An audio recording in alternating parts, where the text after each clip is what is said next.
This is a review of the Dodge Shelby Charger. It's a re-release.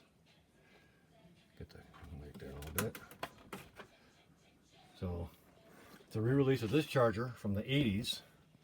That's the completed version there. This is molded in white.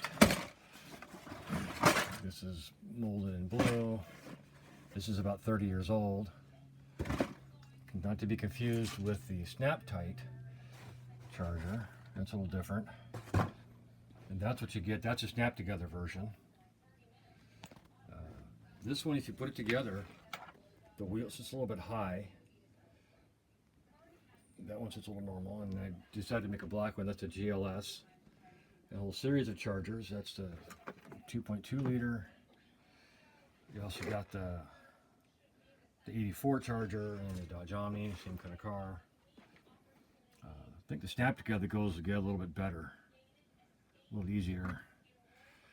This one, a little hard to manufacture.